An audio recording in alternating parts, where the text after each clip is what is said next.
Back, boxing fans, to another lunchtime walk, boxing walk. So I saw Shakur Stevenson, based on Lomachenko doing something successful, responding on social media. And unfortunately, the problem is a lot of these younger generation people, specifically Americans, not just Americans, we also see tons of dudes in the UK as well, consistently on social media, talking more than they're actually fighting, doing more that gets them attention on social media than they do actually in the ring. I mean, you can't really blame people, because when you look at a guy like Ryan Garcia and others who really made their name because of social media, not because of their boxing ability or what they did in the ring, you can understand why the younger generation is pushing for that, because there's money to be made, there's an audience to grab, and there's attention to garner. So it is what it is, I understand. So I'm not hating on people for doing it. But the problem with Shakur coming out with this statement, calling Top Rank racist, and then using both Floyd Mayweather and Bud Crawford as examples, it only exposes this diva mentality boxers and athletes in general have. Whether we're talking about Neymar in football or Ronaldo, whether we're talking about LeBron James and Kevin Durant and other guys in the NBA, or whoever, right? It's this lack of perspective that athletes nowadays have, because they're paid so much more money than in truth they're deserving. These guys don't deserve to be, as rich as they are for doing a sport that any of us would be happy to play for a tenth of the money. You can look at the WNBA as an example. Those women, if they made a tenth of what the NBA players were making, it would be life-changing money. They'd be playing a game they love for a very good payday, right? And so no one's taking it away from these athletes. Obviously, they deserve a percentage more than many other people involved in the sport, because they're the ones that generate the money, so they deserve the based on the money they generate. So I ain't hating on the athletes themselves. But when you're like 14 years old and people are treating you like you're already a superstar athlete, and this egotistical mentality gets into you, so now you think you're owed something, that you deserve something. And we see this from a lot of American boxing fans who always want to make everything about race. And instead of looking at it from a real perspective, they're only looking at it from the racial perspective. And this is really the problem with these people, because they're just looking for more ammunition to push their agenda. The reason Crawford, Floyd, and Shakur find themselves in the position they do has nothing to do with race, unless their race has stopped them from being the face of the sport at the time that they were there and representing, and the fact that they didn't generate the kind of money that they felt they deserved.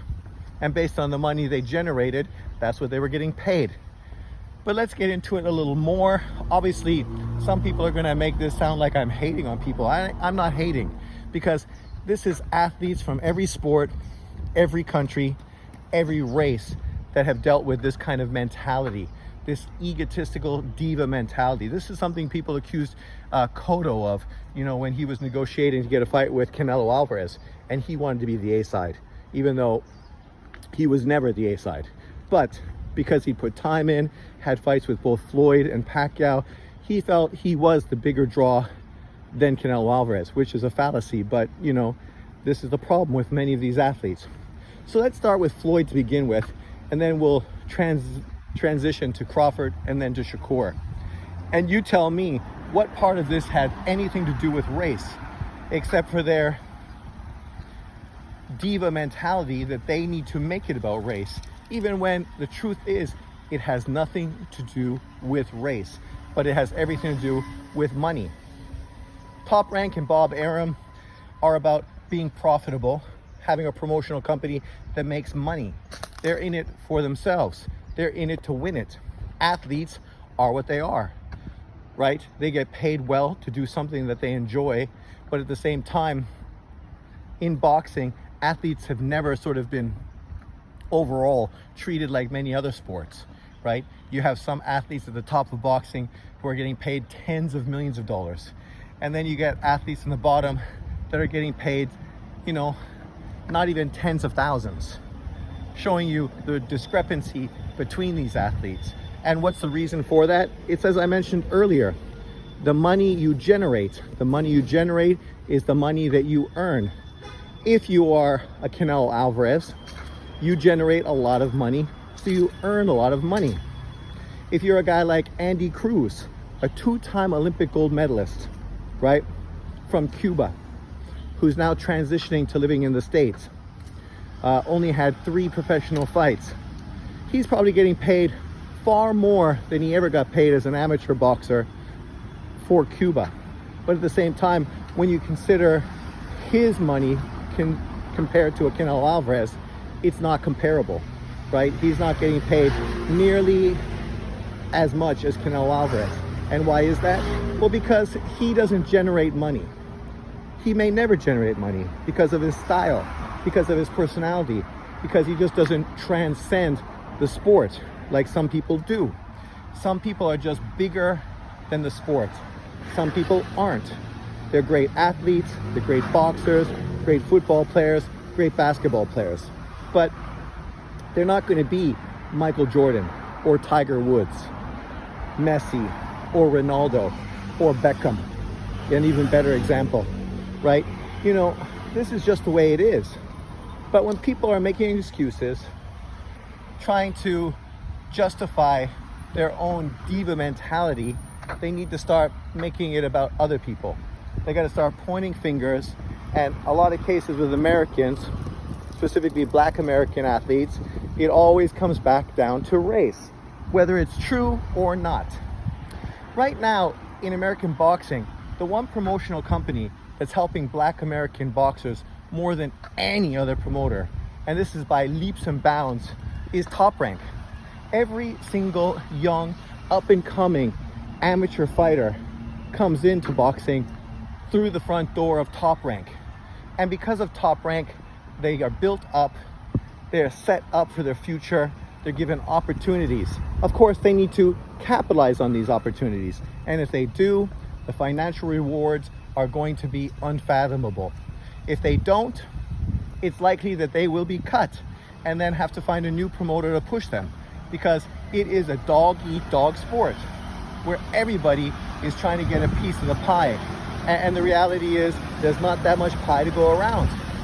Luckily now, with Saudi Arabia in the market, there's a lot more pie for everybody, and hopefully that will transition to everyone and allow athletes to get paid far more and far better than historically a lot of them were.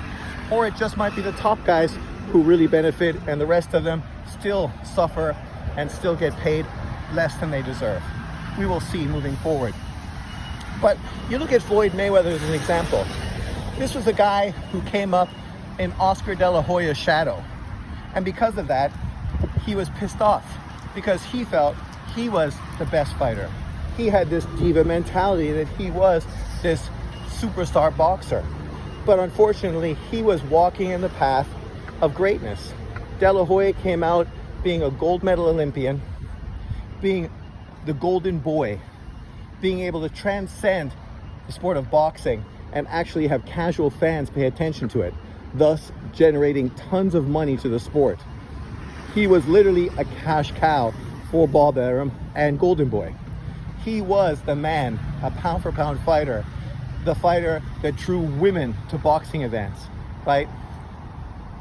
And Floyd Mayweather, of course, felt that he was being treated secondary to Oscar De La Hoya, as he was, and rightfully so, because he was not the star that De La Hoya was. He did not generate the money or the fan interest that De La Hoya did. And of course, because of his ego, this is something that bent him out of shape and pissed him off, understandably so. And then he went on to leave Top Rank and did very well and really surpassed Oscar De La Hoya. But let's not forget that Oscar De La Hoya, before Floyd Mayweather, also left Top Rank because he felt that Top Rank was limiting the amount of success and the amount of money that he could get as an athlete. And I'm pretty sure that Oscar De La Hoya is not black. But yet he had the same issues that Floyd Mayweather had. He felt that there was a cap to how successful he could be when he was working with Top Rank. So what did he do? He left Top Rank and went on to create his own promotional company, even promoted Floyd Mayweather fights, and got paid as a promoter promoting Floyd and helped Floyd become a star. Oscar helped Floyd become a star. So you can see in this case, it was more to do with jealousy, envy, and nothing to do with race. Top Rank has a way that they do things. There may be caps on their athletes and how much money they can profit. That's true, but that's the way they run their promotional company. And this only really affects elite boxers in the sports who obviously outgrow this promotional company. And by the time they outgrow this promotional company, Top Rank made them into superstars. Before Oscar left, he became a 3 or 4 weight world champion, a pound for pound fighter. Before Floyd Mayweather left, he became a 3 or 4 weight world champion and a pound for pound fighter. These opportunities wouldn't have been given to these fighters maybe if they weren't with Bob Arum and Top Rank to begin with, who actually put their fighters in position to win these accolades. We saw it with Manny Pacquiao, who was a late replacement opponent, went in, devastated the world champion to really become a player in those divisions. Signed with Top Rank, went on to become a world champion in multiple weight divisions, pound for pound, and given tons of opportunities, pay-per-view fights, and a lot of attention. And this was a Filipino fighter who prior to that was a world champion, but was very little known outside of the Philippines. But even he ended up leaving Top Rank at a certain point to go over to the PBC for bigger opportunities and a bigger piece of the pie. So now we have a Latino fighter, a Black American fighter, and an Asian fighter, all who got to the superstar position that they got to thanks to Top Rank building them up, putting them into this position. And then once they got to a certain point, they knew that they'd outgrown them, and then they went out on their own and profited and were successful by themselves afterwards. So how does this make anything that Top Rank does about race, or is it just about money? And anyone that's being honest and fair understands it's all about money. And we look at Bud Crawford, who wasn't a very well-known amateur. He wasn't a guy promotional companies were kicking down his door to sign. He was a guy that was really one of those small-time fighters fighting on small-time cards. Nobody really knew who he was until obviously he signed with Top Rank thanks to Mikey Garcia.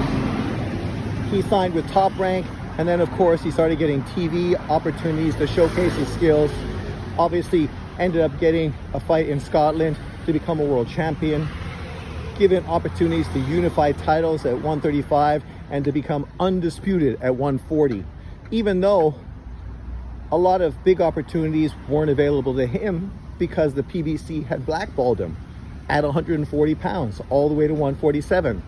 And people want to act like Bob Arum wasn't interested or wasn't wanting to make the fights with PBC that would have highlighted Bud Crawford's career. But we know that's a lie, because we know Bob Arum worked with Don King, somebody that wanted to kill him. Yet they still worked together to make big fights, even though they were opposite ends of the promotional spectrum. Why? Because when it comes down to money, Bob Arum doesn't hold the past against you. He's more than willing to work with you if it's profitable. So we understand why the PBC blackballed Bud Crawford, because they knew he was going to expose their fighters, expose their stable of fighters, and that's exactly what he did. And now you can totally understand why Broner, Danny Garcia, Ugis, fucking all these other PBC fighters ran from a Bud Crawford fight. So now all of a sudden that's Top Rank's fault? Has Top Rank not given him the fights he wanted? Then we heard that, oh, the Pacquiao fight, that was the fight that should have happened, and it was.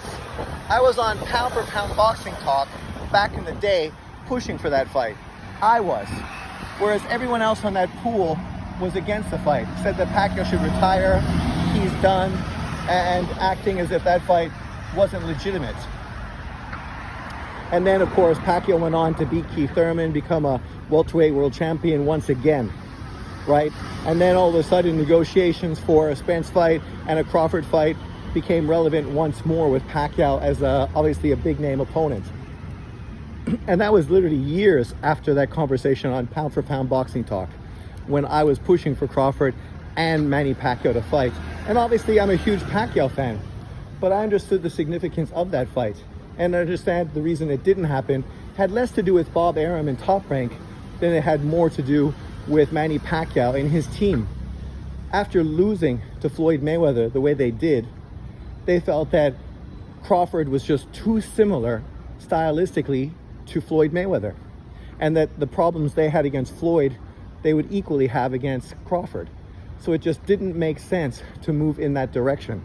And see, this is again, now you're blaming Bob Arum and Top Rank for that, even though it's unfortunate, it is what it is, but we find this in boxing all the time. Promotional teams move their fighters in ways they think are going to profit them and benefit them as a promotional team. We see everybody do it. PDC, Matchroom, Golden Boy, and obviously Top Rank is no different. But what did Top Rank do for Crawford? Well, they made him a 3-weight world champion. They made him an undisputed 140-pound champion, the first undisputed champion since Bernard Hopkins. Top Rank did that. Top Rank made the fights. They set up the fights. They maneuvered and allowed the sanctioning bodies to put Crawford into the position where that was viable and where it was happening. That elevated Crawford to pound for pound one of the best fighters in boxing. Whether he was number 1 or top 3, it's irrelevant.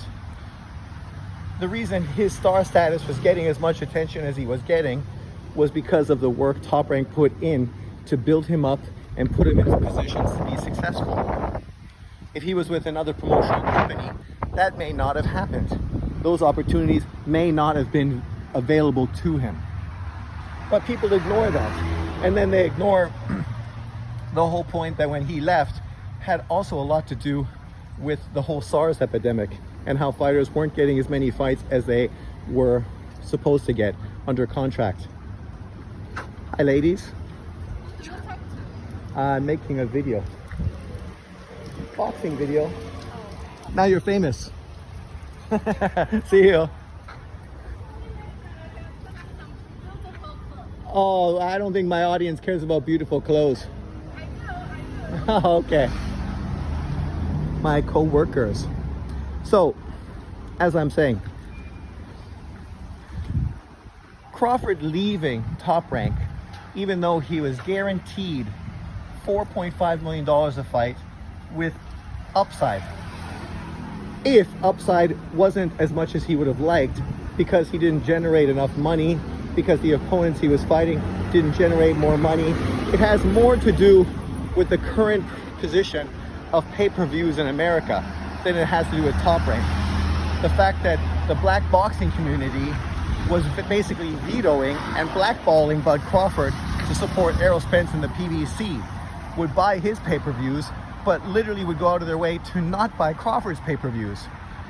So when you want to talk about why he didn't make as much money on the upside, that might have been a reason, and you might want to take some responsibility for how that played out. But of course, the people using race as a narrative, they're going to sort of step back and ignore the part they played in this whole situation. Now we come to Shakur, who really started this whole conversation. Shakur, who currently, as a silver medal Olympian, losing in the Olympics to Robsy Ramirez, the gold medal Olympian, who was given an opportunity to become a world champion, even though he got beat in one of his first fights of his career, still ended up becoming a 126-pound champion because he was the Top Rank who put him in positions to be successful. They took this silver medal Olympian who was very amateur style in Shakur, not much of a puncher, not much of an entertaining stylistic fighter, and they led him to become a 3-weight world champion at what age is he now? 25.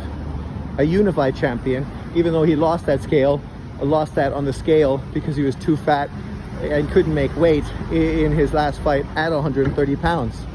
Moved up to 135 pounds and literally came at a time where Lopez, Haney, Ryan Garcia were literally moving up to 140. Tank Davis has no interest in fighting any real opponents, and Lomachenko obviously was away for a year because of the Ukraine war, came back and fought for undisputed world title fight against Devin Haney. And somehow he's being mistreated. He's not being treated fairly. He's the one that is being held back because of race. And of course, these YouTube channels will say, well, Lomachenko gets all these opportunities. Lomachenko gets these opportunities just like Shakur Stevenson got all these opportunities. He too have been given opportunity after opportunity. He was just given an opportunity to become a three-weight world champion by fighting for a vacant title. Just like Lomachenko was given an opportunity to become an IBF champion for fighting for a vacant title. Just like Navarrete, who now is becoming a four-weight world champion, is be giving an opportunity to fight for the WBO title. This is Top Rank, doing what they do, controlling the sport, putting their fighters in positions to be successful and to make money and to win. If they do that, more opportunities will follow. Potentially the Lomachenko-Navarrete fight will happen. The winner of that, then potentially they'll face Shakur. And if for some unimaginable way, or the stars align, maybe then Top Rank's best fighter, whether it's Lomachenko, Shakur, or Navarrete, a Mexican, a Black American, and Eastern European, all given opportunities to become world champions at 135. The best one will step up and maybe get an opportunity to fight the PBC's fighter, Tank Davis, for undisputed. Or not. We've seen the way things have went historically with them. Chances are, probably that won't happen. But we cross our fingers and we hope for it, just like we hoped that Spence would fight Crawford. Excuse me. Eventually that happened. We got what we wanted. PBC didn't get what they wanted, but boxing fans did. So, Shakur Stevens literally just put out tweets recently asking, should I go to the PBC? If I go to the PBC, will I really get a Tank Davis fight? Or won't I get an opportunity? Literally, he's pushing out the same moaning, groaning fucking tweets against Al Heyman, Tank Davis's team, and the PBC. Meaning he feels he's being ducked by them. But does that have anything to do with Top Rank and race when Tank Davis, his team, and Al Heyman are all black? But people aren't latching onto that. They latch onto this old fucking beat up story about Bob Arum Top Rank and the fact that he's not getting opportunities because he's black. But yet, you can look at all these opportunities beat previously and see that literally none of it comes down to race. It comes down to money. If Shakur feels like there's more opportunities with another promotional company, good. He can leave. He can go with PBC and hope he gets a Tank Davis fight. That would be excellent. I would not be hating on it at all. Or he can go to Matchroom, where he would get no world title fights at 135 pounds and would probably have to move up to 140, where there are opportunities for him with Matchroom promotions. Well, let me know what you think in the comment section. Does this have anything to do with race, or is it just pampered athletes who fucking are diva-like in their mentality and feel that if things don't always fall the way they want them to, they've got to start pointing fingers and blaming everybody else for their inadequacies. The fact that they were just in a fight that was a stinker, that literally fucking had black, white, and Mexican-American boxing fans shitting all over Shakur's performance. And based on these kind of continuous performances, not just one he's had, but several, maybe that's the reason why Top Rank is kind of not upset if he leaves. And why they're more interested in maybe promoting a fight with a Navarrete and a Lomachenko, which financially probably will do better, because we know that stylistically, it's a way better matchup. Just like I said, Oscar Valdez and Navarrete was going to be a better matchup, I was proven correct. That fight was a way more interesting, way more entertaining fight. than Valdez versus Shakur Stevenson. But people push that narrative that it was about race. No, it's not about race. It's about me being a boxing fan, wanting to see styles that are going to put on great fights. I'm not here fanboying for one fighter because he looks like me and I'm hoping he gets all his accolades and then I can praise and brag about him because he represents my culture, my people. Unfortunately, that's what a lot of American fans are all about. So look forward to a lot of this narrative being pushed on YouTube. But leave your comments below. Thanks for watching.